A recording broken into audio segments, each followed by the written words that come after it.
Hello and welcome to a brand new series of Football Manager 2018 with NK Maribor from Slovenia. Now, my plan for this save. Obviously, Slovenia, not a particularly strong nation. What I want to do, kind of like a building a nation, but not really building a nation, just building Maribor. Since the league's inception in 1991-1992, Maribor have won the title 14 times. So basically they've won over half. Over half of the championships have gone to Maribor. What I want to do is I want to make Maribor, NK Maribor, not Slovenia. I want to make them a powerhouse in Europe. Therefore, my plan for this save, it might be a little bit different from normal. The league, we're not really going to focus on. All we need to do is make sure we keep winning it. If we keep winning the league, we'll be fine. So you might find an entire season might be done in a week. Our main focus is going to be on the first few years anyway. We'll be on the qualifying games for the Champions League. Maybe if we manage to get into the Champions League group stages or the Europa League group stages, then we need to focus on those. Step 1, first season, if we can get into the Champions League group stages, we have started this off very, very quickly.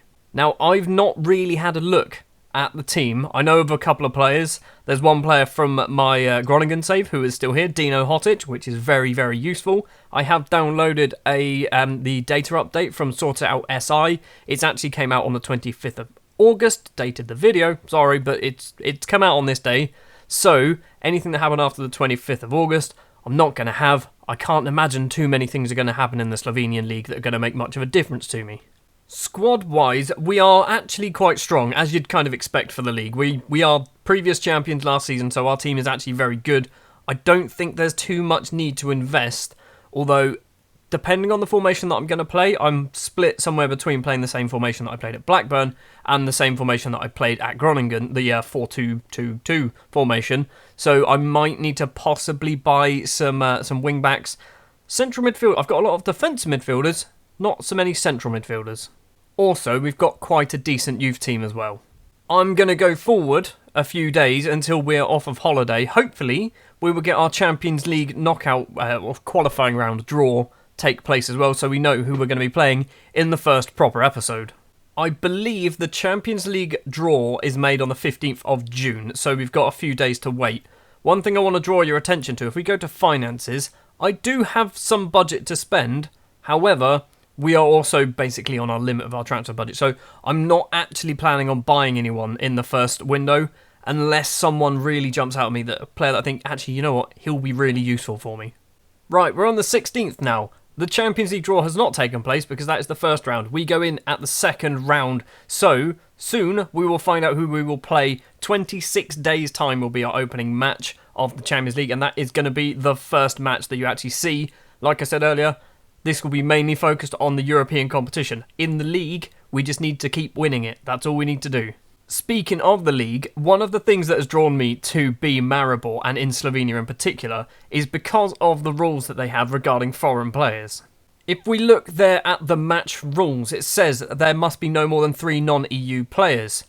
That's it. That is the only limitation.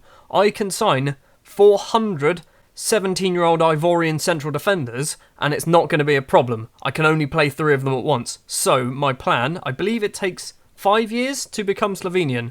My plan is to start basically hoarding youth players, like I normally do, start loaning them out to other Slovenian sides. Like I said, I'm not going to try and build Slovenia as a nation, but I might do it just by getting me better, in theory. That's the plan. For all I know, we could balls us up after about 3 years and just get sacked. So yeah, the plan's going to be to start buying up some decent young footballers as early on as possible. We can get, there is no, like I said, there's no limitations on work permits, anything like that. So children, we can buy literal children from outside of the EU and they'll be fine. They're still allowed to play. So on the 19th of June, the second qualifying phase will be drawn, which is when we will enter the competition. So we're going to go forward 3 days, and then hopefully we have someone fairly easy. It should be, in the second qualifying phase. I've just realised I have no pre-season friendlies. Right, I need to sort some stuff out. Right, the friendlies have been accepted, so we are going to be playing Novigrad, Zagreb, Club Brugge, and then also Everton, who for some reason had to accept it in a different bit of news. Don't know why. Novigrad are a Croatian second division side, so that should be a relatively simple game. Zagreb are a third division Croatian side. Why? Okay, sure, I was expecting them to be better. Club Brugge, obviously you've heard of them, Belgian Pro League in the Champions League as well. And I feel like me just clicking on Everton to show you who they are is kind of pointless. We're on the 19th of June and the Champions League second qualifying phase has been drawn. Because it's the qualifying phase, we don't get any fancy draw or anything like that. So we are up against Hibernians, who I believe are from Malta. Yes, they are from Malta. Are they any good? Let's take a look at some of their players. Literally just going to click on a name at random. Who's this guy? He's not terrible. He's actually not terrible. Tiago Adan is also pretty good. They have a lot of Brazilians. That's quite concerning. He's not great. What about this Democratic Republic of Congo? He's not amazing either. Basically, anyone from Malta, probably not very good. Anyone from outside of Malta, probably is, apart from him. So on the 12th of July and the 19th of July, we will have Hibernians in our first attempt to qualify for the Champions League group stages. We should get past that one with relative ease. I mentioned earlier that I'm not going to sign anyone. I might be signing about 4 players, all on free transfers, all hot prospects of a sort. Some of them, I think one's like 31. He's not a hot prospect. He's going to basically be a backup striker. But the rest of them are going to be hot prospects. They'll probably come through in the next couple of seconds. The first player is here, kind of. He's joining permanently on the 1st of July. It's currently the 20th of June. He's on trial. It's Owusu Bemba. He's a right-sided midfielder, but he can also play as a wing-back, which is what's appealing to me. Free transfer, like I said. He's on about £250 a week. Nothing major. And the next one to join on the 1st of July is Osaramen Ibagua. He is signing free transfer once again. Previously at Pro Vercelli, I believe in Italy. He's decent, but he's going to be he's probably going to be more like a backup or a rotation player. And Mateus Quiros is the third player to be joining the club. He's a deep-lying playmaker. He's more of a central midfielder. I'm probably going to be playing him there if he does get games. Bit of potential. Kind of why I bought him. He's got a bit of potential. He's 21. He's Brazilian as well. So, you know, Brazilians are always good at football. So let's take a look at the squad. We do have 4 goalkeepers. Our best goalkeeper is Jasmin Handanovic. However, he is 39 years old. He's got 1 season in him. And then we need to get another goalkeeper. So, during the summer window right now, and probably more likely during January, that's when we need to buy ourselves a decent goalkeeper. Ideally, like an 18, 19-year-old regen from somewhere in Europe, so he doesn't count as a foreign player. By the looks of it, we do have 3 decent central defenders, Marko Sula, Alexander Rajcevic, and Kasim Dumbia. Marko Sula, much like Jasmin Handanovic, he's getting on a bit. He's 34 years old now. By the time the season ends, he's going to be 35. We're going to get a year out of him, and then we're probably going to need to replace him with someone else. Kasim Dumbia, however, is a 27-year-old Malian centre-back, and I like him. I like Kasim Dumbia. Annoyingly, he does count as one of our foreign players. How long has he been in Slovenia? Does it say? He's been there for a year. So he's got 4 more years before he becomes Slovenian. So it's probably not really worth trying to force him to become Slovenian. Right-sided fullbacks, we've got Dennis Kilner, Adis Hodzic and Martin Milic. Martin Milic is going to be the one who's probably going to most likely play as the right-back or right-sided wing-back, depending on what I go for.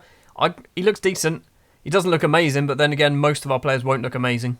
On the left, however, we only seem to have Mattia Villa. That's it. He's good. He's a very good option on the left side. But we probably need to get ourselves a left back. We do also have, if we look slightly further down the list, we've got some Dino Hotic, Kramaric, and Bajda, who can also play on the left-hand side. So maybe we need to repurpose them, one of them at least, to become a fullback. Central midfielders. There's a lot of them. Obviously, we've got some fullbacks at the top there that can also play as a central midfielder. But we do have Cretu, he can also play centre-back. Ooh, hold on. So, he's a centre-back. He's definitely a central defender. Right, we're going to retrain him to be a centre-back. And possibly Sasa Ivkovic. I'm not 100% sure on Ivkovic. He's probably much better as a midfielder, but he's very good defensively, so he might become a centre-back as well. Blas Vrohovec, maybe. That's probably not it. He is very good. He's probably one of our best players. Very good all-rounder as well. Plays as a Mazzala, which is one of the positions I normally play as a central midfielder. So, yeah, Blas Vrohovec is probably going to be playing a lot of games this season. And he's probably going to be playing alongside Alex Pila. Pila? It's P-I-H, yeah. Alex Pila, who is also very good 4-star current ability. Only 23 years old as well. He's got a fair few years left in him. Now, I don't know whether he was just really good on the Groningen save, but looking at his stats right here, he's got lots of 11s. 11s, 12s and 13s. He's got nothing that stands out, so maybe I can retrain him. Maybe he's the one who's going to be a left-back. In terms of attack-minded players, we've got a hell of a lot of them as well. The main one, our main star of the club, is Marcos Tavares, 33 years old, so we don't have a lot of time left in him, but he has had 314 appearances for Maribor, 122 goals. He is Maribor through and through. Is he part He is part Slovenian. Good. He is part Slovenian. He's never had a Brazil cap. Can you... Oh, please tell me you want to play for Slovenia. That would be amazing. We've also got Jasmin Mesanovic, who is a new signing by the looks of it. He looks very good as well.